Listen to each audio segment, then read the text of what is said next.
दोस्तों, जैसे कि हम पहले सुनते थे कि हमारे प्रधानमंत्री डॉक्टर मनमोहन सिंह भले ही हमारे भारत को आर्थिक मंदी से निकाला, लेकिन उनको एक बात दिक्कत का सामना करना पड़ता था कि लोग उनको उतना स्पीकिंग स्किल के लिए उनको क्रिटिसाइज करते थे। तो जो डॉक्टर मनमोहन सिंह को लोग क्रिटिसाइज करते थे स्पीकिंग स्किल के लिए, वो आज हमारे प्रधानमंत्री मोदी में है, इसलिए वो आज इतना बड़ा वर्ल्ड लीडर बन के उभरे हैं। तो जो स्किल्स हमारे प्रधानमंत्री में होता है वही स्किल ठीक हमारे सांसद में भी होना चाहिए कि हमारा सांसद जो हम जिसको यहाँ सांसद बना के भेजते हैं, वो जाके पार्लियामेंट हाउस में वो किस तरह यहाँ के मुद्दों को उठा रहा है। तो हमारे सांसद जो जा रहा है उसका स्पीकिंग स्किल अच्छा है कि नहीं है, क्या वो मुँहचोर तो नहीं है। तो चलिए इसी को एनालाइज करते हैं। बिना हम बिलोंग करते हैं बिहार के एक लोकसभा सीट 19 महाराजगंज से, जो परिसीमन के बाद बनाया गया था, जिसमें सारण जिला का 4 विधानसभा क्षेत्र और सिवान जिला का 2 विधानसभा क्षेत्र आता है। तो आज हम बात करेंगे महाराजगंज के सांसद जो हमारे 2014 से लेकर अभी तक वर्तमान बने हुए हैं, आखिर वो 10 साल में हमारे क्षेत्र का कौन कौन सा मुद्दा, क्या क्या चीज़ पर वो सांसद में पार्लियामेंट हाउस में जाके बात किए हैं। तो चलिए देखना चालू करते हैं उनका स्पीच। जनार्दन चालू करा। तो वही शराब वाला है जो मशरक में 50 के आसपास लोग मरे थे। तो इस वीडियो में हमारे जनार्दन सिंह बात कर रहे थे कि मशरक में जो बीते वर्ष शराब पीने से, जहरीली शराब पीने से लोगों का मौत हुआ था, उस पर बिहार सरकार डाटा छिपाना चाहती है और जो मरे हैं, जो मृतक हैं, उनको मुआवजा नहीं देना चाहती है। तो इसी को मांग लेकर जनार्दन सिंह सिग्रीवाल भारत सरकार से मांग कर रहे थे कि एक ऐसा याचिका टीम बनाया जाए जो रियल डाटा फेच करे और जो सरकार हमारी बिहार सरकार नहीं करना चाहती थी। चलिए दूसरा वीडियो चालू करते हैं। वो भी जलालपुर प्रखंड मुख्यालय जलालपुर में एक कृषि महाविद्यालय स्थापित करने के संबंध में पूर्व में भी कृषि विभाग से आग्रह किया था, जिसके फलस्वरूप किसान मंत्रालय द्वारा मिशन शिक्षा 12/1 पार्ट 2 दिनांक 20 मई 2015 के माध्यम से भारत सरकार के कृषि और किसान कल्याण मंत्रालय द्वारा बिहार सरकार से जमीन उपलब्ध कराने का अनुरोध किया गया। जिसके बाद ये अगले वीडियो में बात करें कि जलालपुर में कृषि विद्यालय खोलने हैं, तो जिसमें भारत सरकार के आदेश अनुसार जमीनों को एकीकृत कर लिया गया है, लेकिन आगे उसको आगे प्रोसीड करते हुए उस पर कोई एक्शन नहीं लिया गया है। आगे उसको फंड एलोकेट किया जाए और आगे का प्रोसीजर कंप्लीट सक्सेसफुल किया जाए। मैं देश के यशस्वी प्रधानमंत्री जी को, माननीय वित्त मंत्री जी, मंत्री और राज्य मंत्री जी को भी मैं बधाई देना चाहता हूं। देखिए, हमारे सांसद जी केवल लोकल मुद्दा पर बात नहीं करते हैं, वो कभी कभी नेशनल मुद्दा पर बात करने लगते हैं। तो अभी इस बार बात कर रहे थे कि वाटर वेज ट्रांसपोर्टेशन को प्रमोशन के लिए जो भारत सरकार कदम लिए, भारत सरकार को बधाई दे रहे थे वाटर ट्रांसपोर्टेशन मिनिस्ट्री को, और ये बात कर रहे थे कि पटना से गुवाहाटी तक कोई फर्स्ट ट्रांसपोर्टेशन गंगा के जरिए जहाज चलाए, तो उसके लिए सोच रहे थे, उसी के लिए बात कर रहे थे। हम जितने बार पटना गए देखे रहते हैं कि दीघा घाट के पास एक बड़ा सा जहाज लगा रहता है।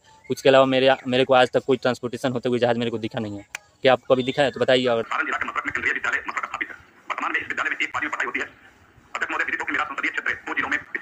हमारे सांसद जी मांग कर रहे हैं केंद्रीय विद्यालय को डबल शिफ्ट में चलाने का।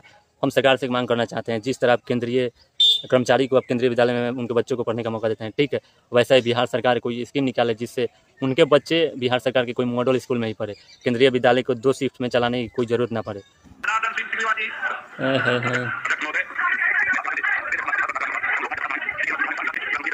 तो इनका अगला भाषण है कि थावे जंक्शन से सिवान जंक्शन होते हुए महाराजगंज होते हुए मशरक से पाटलिपुत्र पटना को एक ट्रेन, स्पेशल ट्रेन चलाने का, जिससे जो नॉर्थन पार्ट है ना सारण प्रमंडल का, इसके लोगों को बढ़िया से कनेक्शन मिल जाए पटना जिले के लिए। हमको तो आश्चर्यचकित होता है कि हमारा सांसद जाके लोकसभा में ट्रेन की मांग कर रहे, इतनी छोटी छोटी मांग कर रहा है, वो भी must matter of urgent public importance में। तो कैसे काम चलेगा यार।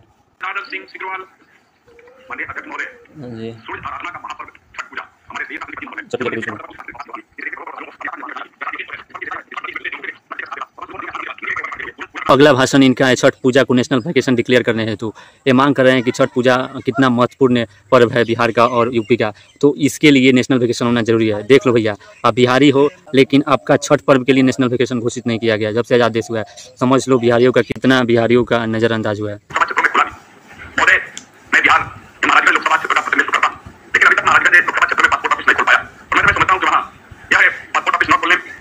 तो ये अगला मांग कर रहे हैं कि जलालपुर महाराजगंज में एक पासपोर्ट ऑफिस खुलवाने का, जो अभी तक खुला नहीं है। कोई अनियमितता बढ़ता जा रहा है ऊपर के लेवल में, जिसके कारण यहाँ तक अभी तक खुला नहीं है। दर्जनों लोग अभी गिनती के 35 लोग वहां से आ रहे हैं, पूरा सूचना मैंने अपडेट दिया है। 35 लोग मर चुके हैं, दर्जनों लोग अस्पताल में मौजूद हैं। मेरा डिमांड है सभापति महोदय कि वहां के एसपी तो ये फिर से मशरक वाली मुद्दा पा गए हैं और मांग कर रहे हैं जो यहाँ पे कितने लोग 50 से अधिक लोग मरे थे, उनका सिर्फ जिम्मेदार यहाँ का एसपी है जो सप्लाई करवाता है पैसा लेकर, उसको सस्पेंड करने का मांग कर रहे हैं केंद्र सरकार से, जो बिहार सरकार नहीं कर रही है।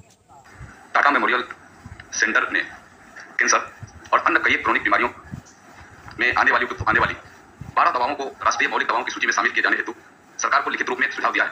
मांग कर रहे हैं कि टाटा के इंस्टीट्यूट द्वारा कुछ सर्वे किया गया है, जिसके अंदर 12 list of medicine national importance में डालने का मांग किया गया है, और डालने से उसका प्राइस कम हो जाएगा, और जब प्राइस कम हो जाएगा तो जो कैंसर के पेशेंट हैं उनके लिए वो आसान हो जाएगा और वो जल्दी से जल्दी ठीक हो जाएंगे। देखिए, हेल्थ पे, शिक्षा पे बात करना बहुत ही ज़रूरी है, क्योंकि देखिए हमारे पूर्व उप मुख्यमंत्री सुशील कुमार मोदी का कैंसर से मौत हो चुका है, भगवान उनके आत्मा को शांति दे। ये हमारा उप मुख्यमंत्री कैंसर से मर गया, इस पर बात होना बहुत ही ज़रूरी है। और यहाँ देख रहे हो जनार्दन सिग्रीवाल को, मोदी के चमचा कैसे बने। सीधे सीधे बराबर इसके पहले आपने नारी शक्ति बंधन कानून लाया, जिससे देश के नारियों में एक उत्साह का वातावरण जागृत हुआ है, और वह अपने कानून के बात करें नारी वंदना कानून जो यहाँ पर सेंट्रल गवर्नमेंट लाई है, और ऐसे बहुत सारी योजना को लेकर भारत सरकार को बधाई दे रहे हैं। तो हम आपका ध्यान आकर्षित करना चाहते हैं मोदी सरकार और या सिग्रीवाल जी, जब तक नारी वंदना में ओबीसी को आरक्षण नहीं मिलेगा, तो हर एक वर्ग का आज आरक्षण मिल रहा है, तो उसी आरक्षण के अनुसार नारी वंदना में भी वो इम्प्लीमेंट होना चाहिए। नहीं होगा तो नारी वंदना लागू नहीं होगा।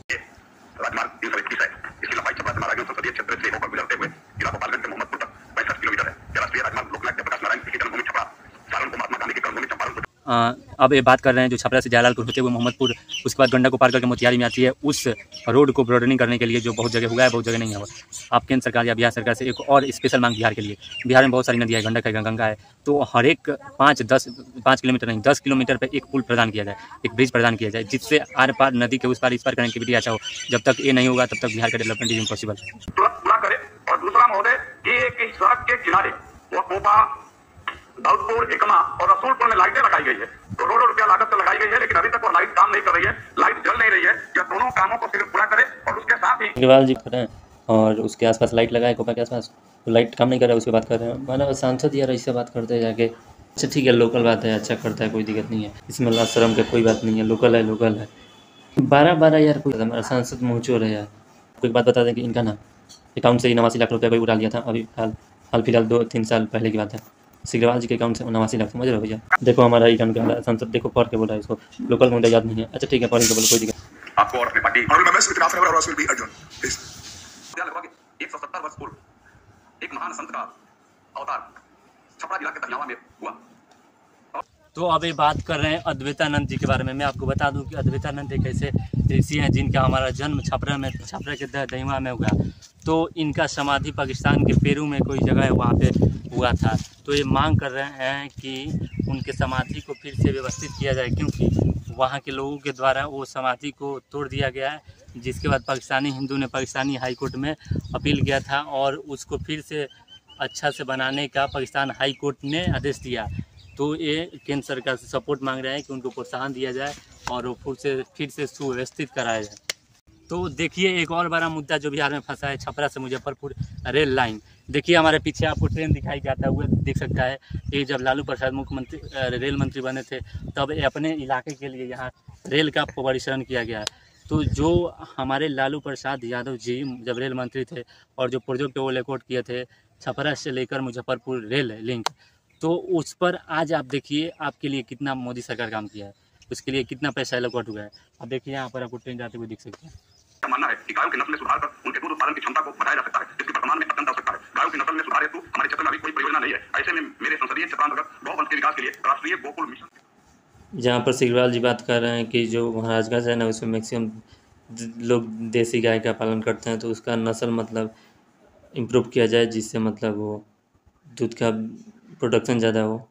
के अंतर्गत राष्ट्रीय गोकुल मिशन योजना के तहत एक पशु प्रजनन उत्कृष्टता केंद्र की स्थापना की जाए। महोदय धन्यवाद। किसानों की आय को दोगुना बढ़ाने की दिशा में अनेकों योजनाओं को लागू किया है। अध्यक्ष महोदय, किसानों की आय को दोगुना करने के लिए व्यवहार में लाई गई सभी योजनाओं के अलावा एक अन्य सबसे महत्वपूर्ण योजना बनाकर किसानों की आय में वृद्धि की जा सकती है। यह योजना किसानों के घरों, दलानों और बथानों में उनकी उत्पादन क्षमता अनुसार उत्पादित फसल के भंडारण हेतु सरकार के सहयोग से स्टोरेज और कूलिंग चेन आधुनिक तकनीक वाला की लघु इकाई स्थापित करने की हो सकती है। ऐसी योजना को लागू करने से इस वीडियो में सिग्रीवाल जी बात कर रहे हैं ना कि ना, जो हमारे गांव में जो लोकल बिहार में होता है, बथानी होता है, दलान होता है, मतलब जो एक टाइप का छोटा मोटा स्टोरेज होता है, तो उसको यूज करके चेन, मतलब एक नेटवर्क चेन बना के उसी को स्टोरेज के लिए यूज किया जाए। करने वाले देखिए हमारे पीछे एक कविता सिंह बैठी है करने का और सिग्रीवाल जी एक कंपलसरी वोट पे बिलिंग पे कोई बात किया। ज़्यादा इनका वीडियो मिल नहीं रहा है, तो चलिए अब यहाँ वीडियो ख़त्म करते हैं, ज़्यादा वीडियो तो मिल नहीं रहा है।